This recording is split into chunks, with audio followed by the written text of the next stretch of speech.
Hey guys, just wanted to share something with you. I'm laying out this sign for a customer. It's kind of a late Christmas thing. So this is a piece of 1x12 pine, and I've got some ballpark script font on the top, and then Clarendon letters on the bottom.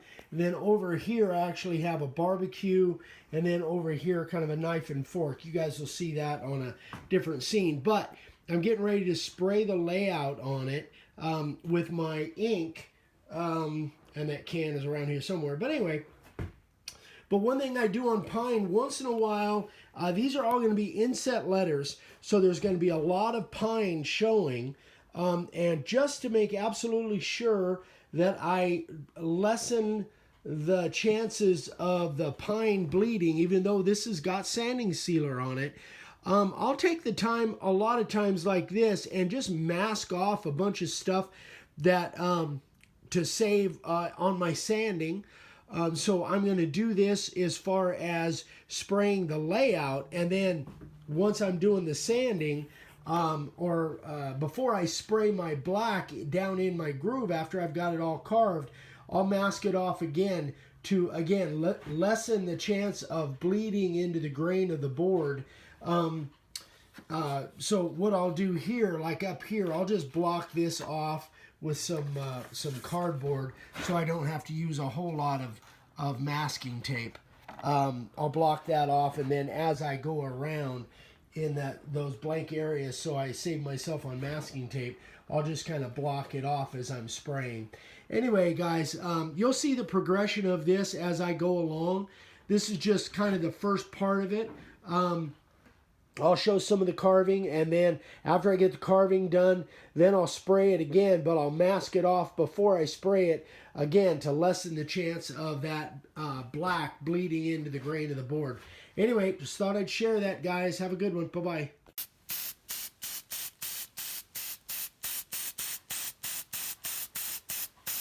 So I'm just showing some of my layout process here. Again, I'm using the Marsh ink, but I could be using the primer too. But the Marsh ink, I have a little bit better control. It doesn't spray quite as heavy as the primer. And I really want to take don't want to take a chance in getting bleeding on this pine. So anyway, guys, that's just the top part. I'm going to work my way around, but I think I made my point there. So we'll move on to the next step. Okay, so I want to make another point here. If you guys really look close where I sprayed that, see how it looks like it's not really sprayed a very clear line around there, but what happens is that's kind of an optical illusion, because when you pull these away, see how that line actually is really good, even though right there, like around that Y and those letters, it looks like that's way too light, but it's not really true. There's plenty of line there to go by. So you don't have to spray real heavy in order to get a really good line to go by. So sometimes you guys might be overspraying just because you think that line, like look at the top of that T and that S, just because you think that line has to be absolutely perfect.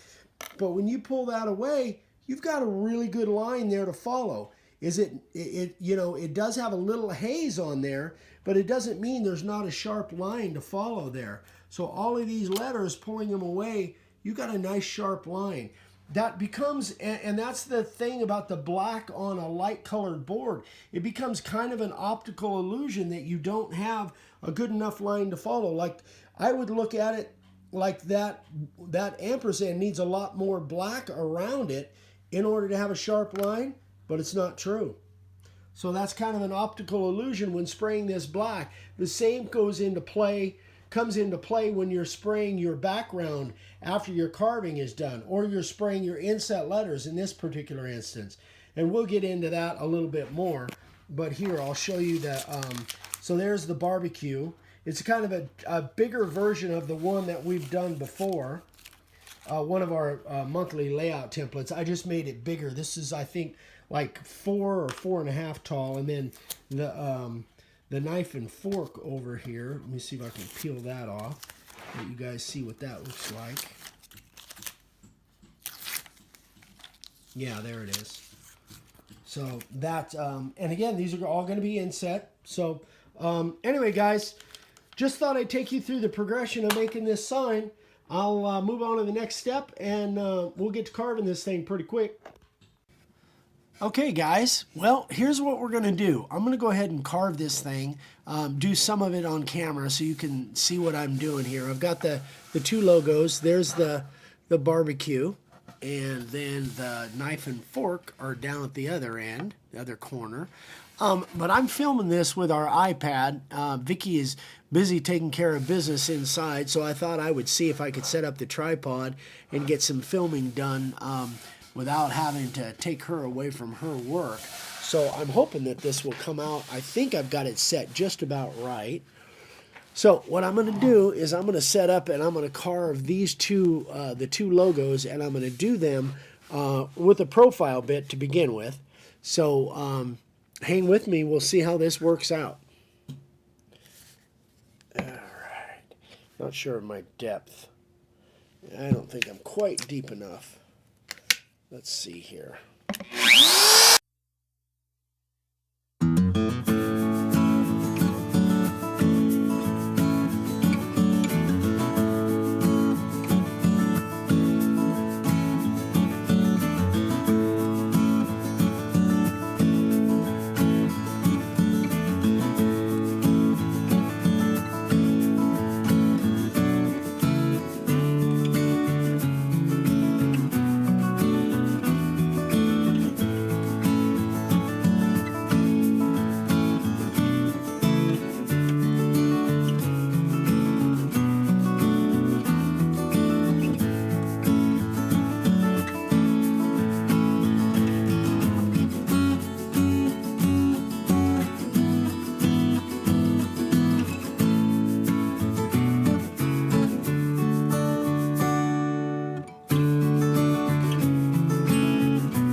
So that's, excuse me, so that's my initial cut, guys. Let me find my router bit depth gauge and I'll tell you how deep I am. Well, if I can find it. I was thinking it's here in the drawer. There it is. So with that, with my profile bit, I am about just a hair over 1/8 of an inch. Something like that. I don't know if you can see that. Just a hair over 1/8. But again, that's all relative. This particular profile bit I've been using for weeks. It's been sharpened many times. So if that was a brand new profile bit, in order to cut that wide of a line, you'd probably be deeper. So anyway, I'm going to go check this video out and make sure it came out the way I hoped it would. Check it out on my computer, and then we'll be right back.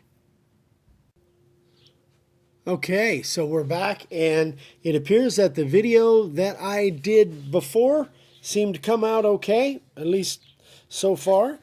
So now I'm going to use that same profile bit, and I'm going to cut this barbecue. So this one can be a little tricky if you're not paying attention, but basically what I try to remember when I'm doing these is remember what is what. So meaning in this particular case, everything that's wood color is going to be cut away because it's going to be a silhouette. So I'm going to just cut everything that's wood color here. I'm going to cut away with my profile bit. Theoretically. Let's hope it works out that way.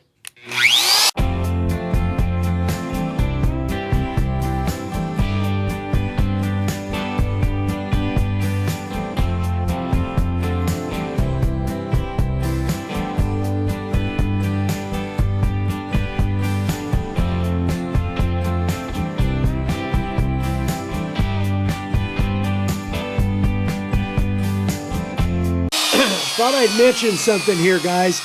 Being as, and I'm hoping you can see that. I'm not sure you can, actually.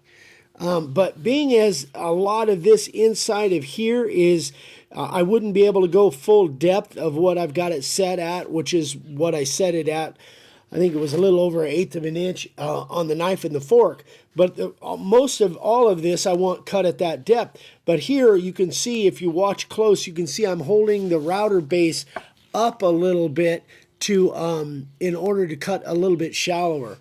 I'm not sure that I'm actually showing that. I'm going to adjust the camera or the tripod a little bit down. Hopefully that will maybe give you a better angle of what I'm doing. I don't know, maybe it'll be worse. Anyway, let's see here. Where's Vicky at when I need her?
So what I did there, guys, after I went and I did all of that detail shallow, then I went back in full depth at what I cut the rest of this as, and cut little lines around there so that when I do my cleanup, I don't, or using the 90 degree or the 60 degree, I don't need to get so close to those that I might nick them. I might go in there right now and do that.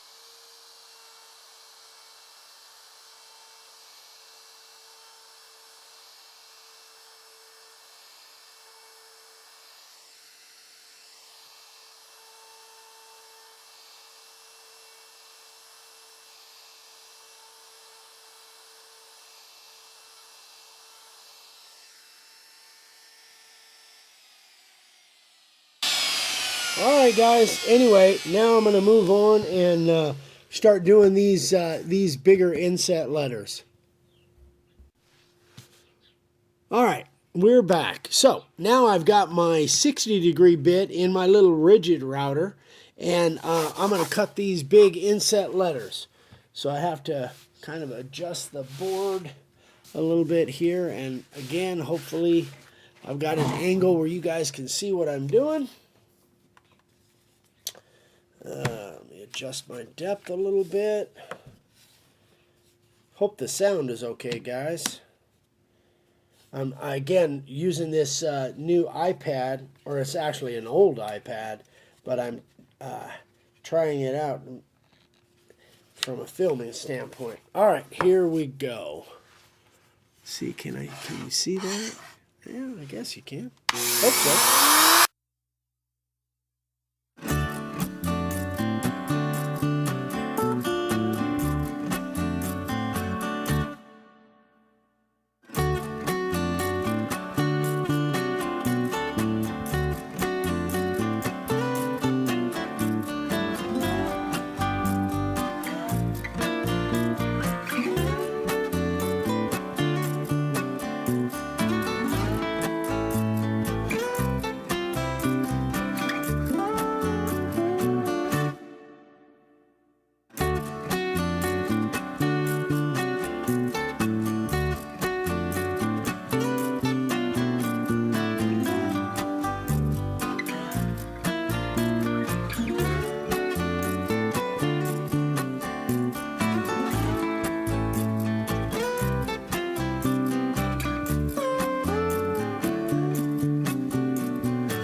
Okay, so let me explain, guys, in case you haven't seen this. Let's, you know, I always have to kind of assume that maybe this is the first video you've seen. So I've got this thing set at, no, let's see. So almost 3/16. Really, really close to 3/16, but it wouldn't matter if it was 3/16 because I'm constantly at a different depth here. Now, this is something, again, I did this on a video not too long ago, where on these, because of the different size of stroke patterns at different spots in this sign, I'm literally adjusting the depth by raising and lowering the edge of the router base. This is probably not something that you want to try right off the bat if you're brand new at this stuff, because it's kind of an advanced thing. I'm comfortable with it because I can watch both sides of the router bit at the same time, know exactly how wide I'm cutting. Again, you know, it's shallower here than it is over here, but that's because I wanted it to be a skinnier line. So in fact, I've got to kind of clean that up. That part right there looks a little rough, so I'm going to clean that up right now.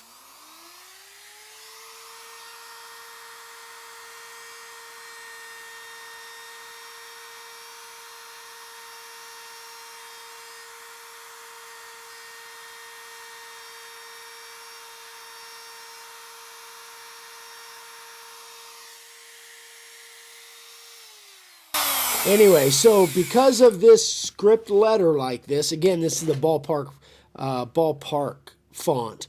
I'm going different depths and different widths of the line just by literally by lifting and lowering the router base from one side. So this is the way I'm, you know, lifting from this side. I can make the line skinnier or fatter as I choose.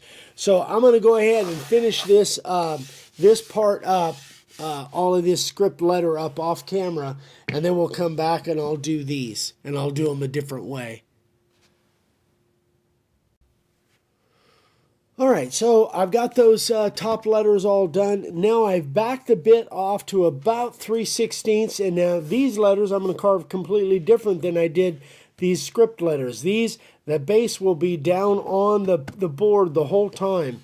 It's just because of it's more of a consistent stroke in the letters. I just don't need to do the lifting and all that stuff that I did up here on on that script font. So I've got it a little, I think, right around 3/16.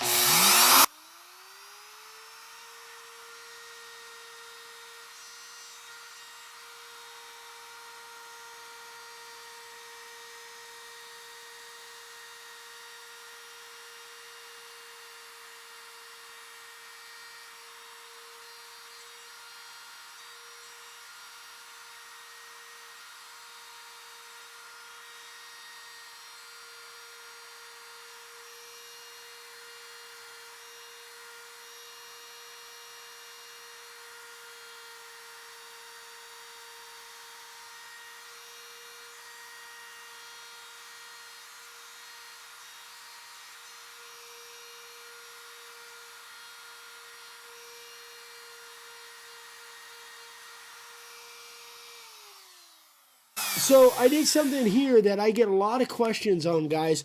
You saw that I come down one side. If you've got a letter that's bigger than or wider than what your bit will do, when I'm cutting them this way, I'll come down one side, then go back up the other side, and then just take out whatever's left over, just like it's background around outside letters. So I get that question kind of a lot. Now on these smaller letters, I probably won't need to do that near as much.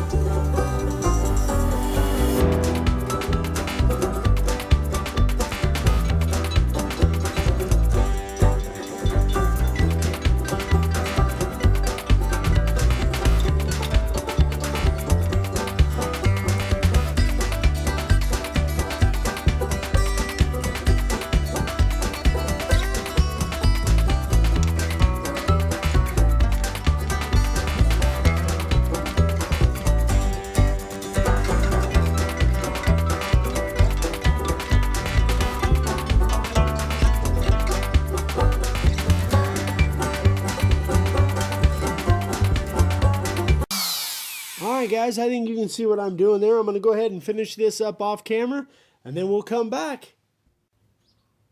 Okay, so I got it all carved. I went in with my 60-degree bit. Sometimes I do backgrounds with my 60-degree bit because if I've got tight spots like in there, I don't want to take a chance and hit them with my 90-degree because it cuts much wider. But anyway, so sorry for the shakiness there. I'm doing this by hand, obviously, without the tripod. So I've gone in and taken the background out of both of those artwork pieces. Now what I'm going to do is I'm going to use my stiff bristle brush, and I'm going to brush everything really, really hard down in there, make sure all that loose stuff is out, and then I'm going to mask it off again, and then we're going to spray all that stuff black, and I'll show you that process. So we'll be right back. All right, so here we have, I've masked this off with two different sizes of the blue painter's tape, just because of I wanted to get as good a coverage on there as I could. So now I'm using my Marsh ink, and I hope this video comes out as good as it kind of looks with the, again, I'm doing this with the iPad. I guess you can kind of see that. It looks like I can, it's a little bit easier for me to see what I'm actually filming with the iPad than it is with the iPhone. So hopefully this is going to come out well. So I've done my edge, and I shook this up for a couple minutes, by the way, before I started. Got to make sure it shook up well. So now I just want to get some black down in those grooves. Again, being very careful not to overspray. And I've talked about this, maybe about 1 billion times, it seems like. I'm sure you guys are all saying, yeah, Eric, we know. Don't overspray. But once you do, if you overspray and you get that bleeding into the grain of the board, and this pine is really susceptible to that, you're gonna wish you hadn't. Oh my gosh, I think I might have been up too high. Hold on, let me adjust this down. All right. Sorry if I missed some of that, guys.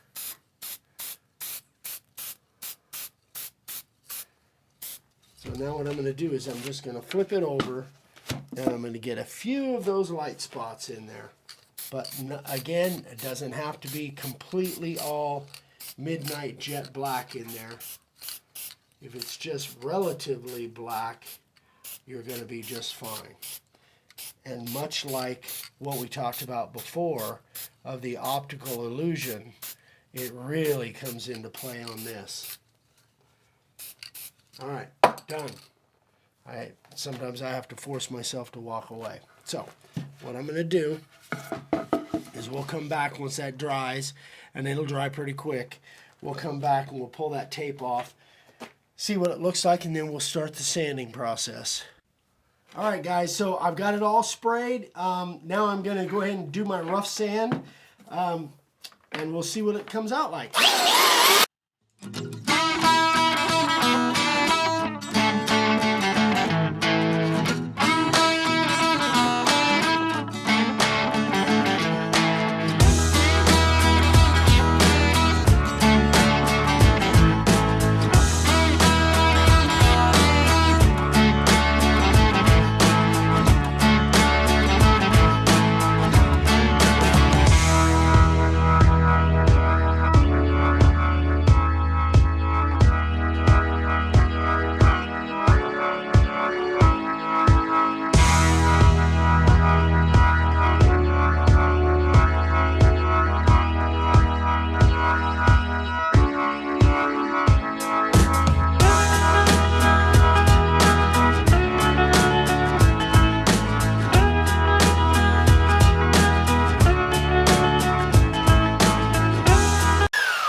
That was just a little thread that came off the inside of the belt. So that is a 40 grit, or actually I think that's a 50 grit. So now we're going to go with a 120 grit.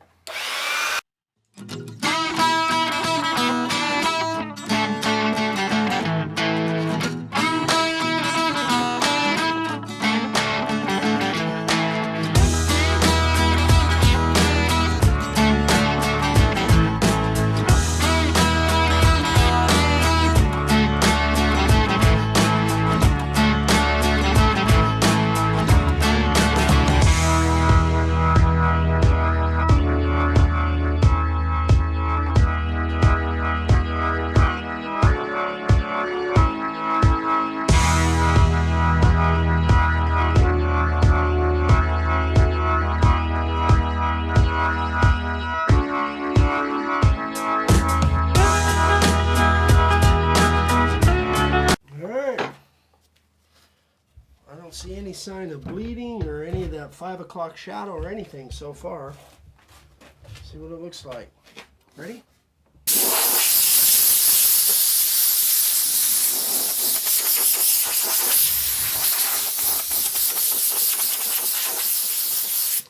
Not bad. Couple little high spots.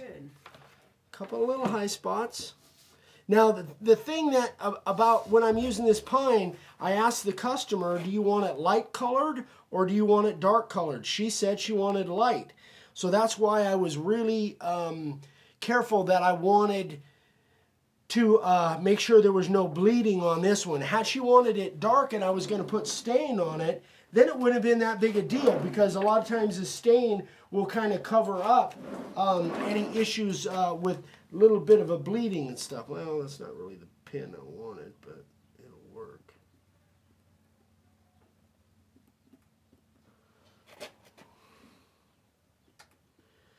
So now, guys, that is it. I'm going to put a finish on this thing, call it done, and she can have it by Christmas for her Christmas gift. So that's all we got.